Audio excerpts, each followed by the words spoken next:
Now that you didn't click that button and you here, check it out. Today we doing a, guess what? We doing a shrimp stew. Let's get it.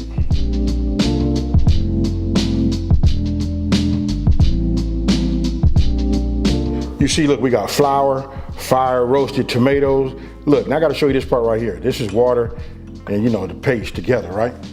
Listen, this gotta be connected, combined together to make its own sauce. So I just put it like that, right? We got the fresh garlic cloves. Of course, we got the chicken stock. And since we're saying, like a stew, we want to keep it a little bit on the authentic side. I'm gonna be using this Creole kick. Most of y'all watching this video right now, you already know about this product right here. I'll put this in the #1 comment. And then if you don't know, now you know. Now, look, we got, everything else is really like the obvious. Shrimp, bell pepper, look, celery, green onion, bay leaf, diced onion, butter. We got a Dutch oven. And guess what? As always, the full ingredient list will be down in the description box below. Let's work. So look, the first thing we're gonna do is we're gonna melt our butter, right? I already put a little heat under my Dutch oven. You see that right there? That's where I like to start. Don't wanna burn my butter right off the back, so I'm gonna go ahead and just add this. You know what I mean? And we're gonna get that to start to melt. Now, if you guys take a look over here, I gotta say this, because listen, a lot of us don't do it. Look, we gotta keep hot, soapy water at the ready, right? The reason being, listen, we wash our dishes as we go. Because when I finish all of this, it's not gonna be nothing for me to do. Everything's sitting off to the side, it's drying, and yada, yada, yada. I know I'm preaching to the choir. I raised up that flame now, right? I want it to melt first. Don't wanna change my color. Now we're getting ready to come with that flour. So, which I have learned from other chefs, because I've been working with them, folks, and I've been learning. They don't really put it in like how I'm doing right now, right? They put it in like this. I was always taught just a little bit at a time, right? But I'm gonna just say I done had a chance to work with some great chefs like Aaron McCargo Jr., Kenneth Temple, and these gentlemen. Listen, when you're working next to a chef and they do something this way, and it turns out great, I don't let my eyes just deceive me. If they can make it like that, I can too.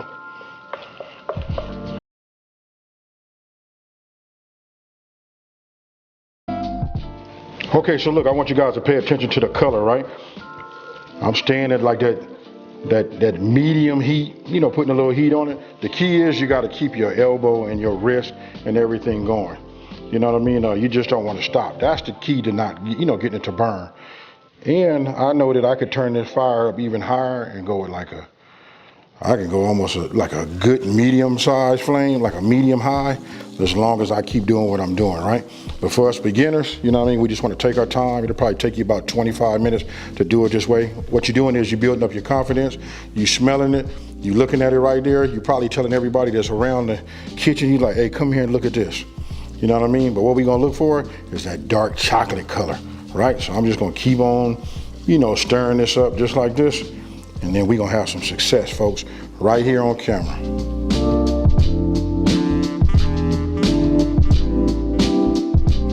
This is after about 23 minutes. You know what I mean? Look at that color we get right there. Nothing's burnt, it smells amazing. You know what I mean? Yeah, this right here is a nice base. This is where you get your color from. Look at that right there. You wanna see it, it wanna look like chocolate. Tell me what you think. That's it. Now, I always start with my onions first, so I'm gonna go ahead and just pour those in.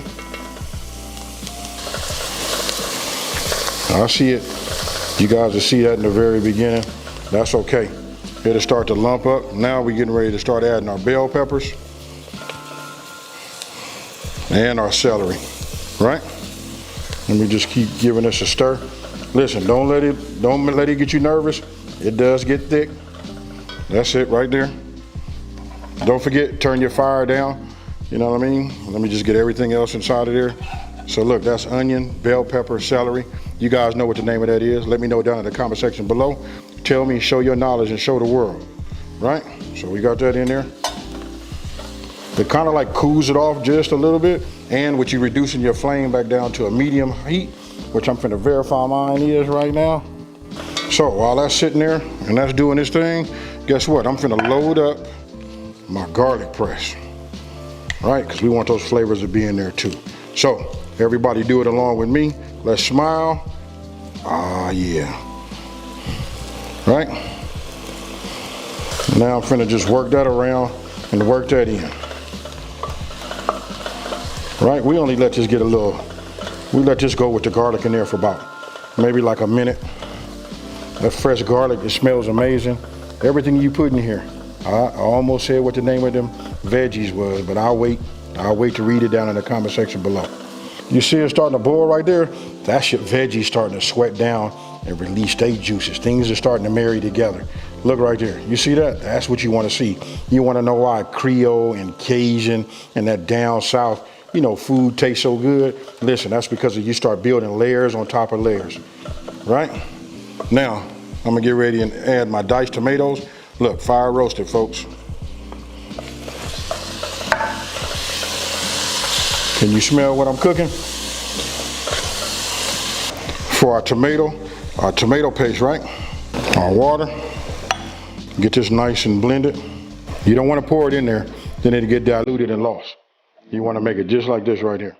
You see that right there? That's the consistency we're looking for. Now we add this to the party. Now we mix. What I like about these square edge, you know, bamboo and wooden utensils, look, when you're working on a flat bottom piece, look, on the bottom surface, you can just hit it. It scrapes up all of the fine, all of that. This is where your flavor's at, folks. Make sure you're at a medium flame now. Now we got green onions. We finna just go ahead and introduce that, you know, to the party. All of the fine comes up nice and easy now that we sweated down sweated down our veggies, right? So, then you want to go ahead and grab yourself your stock, right? And now you just start bringing that, right? And now you just want to continue to stir. You want all of that thickness, you know what I mean, to go away. Remember, we call this a stew. Ah, yeah. This is it. Now we're going to want to bring this up, you know, to a boil. And then we're going to reduce to a simmer. So you see I done changed my tool. I done went back to my spatula, right? That's so I can get everything off of the side, you know, and rub it nice and smooth. Get all that. Anything you see on the side, that's flavor, folks. Right? You see that color? That's what you want. As we're getting ready to bring this up to a boil, look, I got these bay leaves right here. We're just going to go ahead and add them and let them do their thing. Okay, I want you guys to see, look, it's coming up on a boil, right? And I'm gonna do a little, I guess we'll just look at the thickness of this. You could just see how it is. You know what I mean? If I hold it like that, you can just see it runs off. It's on its way to becoming thick on its own, right? But what we're doing is we bring it up to a boil, like where we at right now. You know, we got them bay leaves in it, right? So now I'm gonna reduce it down to a simmer. This is when you want to add your Cajun or Creole seasoning. You know what I mean? Don't forget to look down in the description box below, and that's where you guys will put whatever you want to put in there. As far as I got some suggestions for you. If you guys don't already have, you know, this Creole kick, I suggest you guys go ahead and pick this up. I promise you, you'll come back, or just ask the people in the comments, because a lot of people have this already. Look, this is like when I say a #1 seller, this is hey, it's been like that for years too.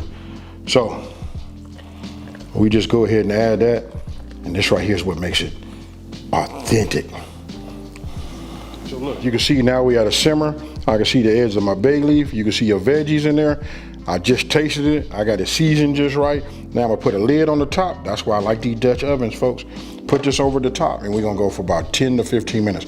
Next time I see it, it'll be 10 minutes, and then we'll go, we'll decide if we wanna go, 5 more minutes. All right, so let's take a look at it. Whew. Look at that right there. You see that? Ooh-wee. I want you guys to tell me what you think. Oh yeah, this is right. Let me get this cool. I want to taste it and see if I want to add anything else to it. If I don't, if it's perfect, then what I'm gonna do is I'm gonna just go ahead and ride this on in for another 10 to 12 minutes, right? And then after that, we're gonna let it cool. We're gonna pour it over this rice, and we finna eat. Oh, take that back. After we go another 10 to 12 minutes, don't forget we gotta put this in there. Hey, it is a shrimp stew. I don't know how I said that. All right.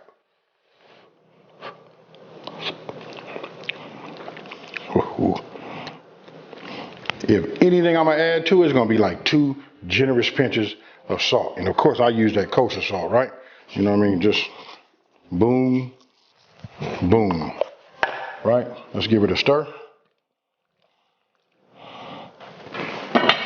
The top's back on. We finna go for another 10 to 12 minutes. Let's look at it again. Look, we 22, 23 minutes in. All we did was, halfway through it, we went ahead and added we added some salt to it just to wake it up, just to make it have like just a little bit of a bite to it. You mean nothing too much. I'm gonna go ahead and add it. I want you to notice with the shrimp, I didn't add nothing else to it as far as like putting no seasoning on it or nothing like that, because I want this to absorb 100% of what we made, right? So I'm just gonna go ahead and put it in here, and then we're gonna just stir it up. We're gonna leave it uncovered, and we're gonna let it go for about 7 to 10 minutes. And after that, we're gonna turn the fire off, really just until they done and we got the desired thickness, right? This is what we want. Now we just wanna let this simmer, right?